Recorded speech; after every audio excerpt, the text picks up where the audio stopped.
আসসালামু আলাইকুম প্রিয় বন্ধুরা, সবাই কেমন আছেন? চলে যাইতেছে মসজিদের দিকে। মসজিদে যেমন নামাজ পড়ার উদ্দেশ্যে আজকে বছরের প্রথম জুম্মার পড়ার উদ্দেশ্যে চলে যাইতেছে মসজিদের দিকে। তো চিন্তা করতেছে আল্লাহর কাছে কি চাই। আমি এখন চিন্তা করতে করতে একবার করে আল্লাহর কাছে দোয়া করি, আল্লাহ আমার এই বছরটা খুব ভালো থাক, আল্লাহ সকলের এই বছরটা খুব ভালো থাকে, এই দোয়া করতেছি বই বই। আর চিন্তা করি আল্লাহর কাছে একটা দুইটা তিনটা চারটা গাড়ি থামো, এই ধরনের গাড়ি থামো আল্লাহর কাছে।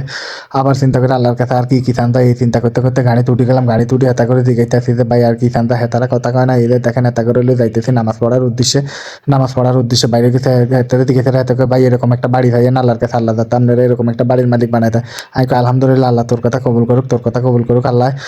এরপরে মনে করেন এই যে দেখেন আমার হাবিবিগুলোকে দিয়ে হয়ে গেছে মসজিদের সামনে, তাই হাবিবিরা কইতেছে আয় চল আগে নামাজ পড়, তারপরে যে বাকি কথা হইব। এই চিন্তা করতে করতে মনে করেন যে এখন আমি মসজিদের ভিতরে ঢুকি পেয়েছি। দেখেন মসজিদে পানি লইছি, পানি লইয়া পানি কট কট করে খাই নামাজ পড়া শুরু করে দিছি। আর মনে করেন যে পানি টানি এই দেশের মসজিদে পানি দেয়, আমাদের দেশের মসজিদে এরকম সিন্নি দেয়, এই দেশের মসজিদে এরকম পানি দেয়। এই চিন্তা করতে করতে মসজিদের ভিতরে যাই নামাজ টামাজ পড়ছি। এত করে দিকে আসছি আল্লাহর কাছে আর কি জানে না। তারা তারা কয় সুখ শান্তি ভালোবাসা এগুলো চাই। যাই হোক, সবাই ভালো থাকবেন, সুখে থাকবেন, আমার জন্য দোয়া করবেন, সবার জন্য দোয়া করবেন। আল্লাহ হাফেজ, টাটা, বাই বাই।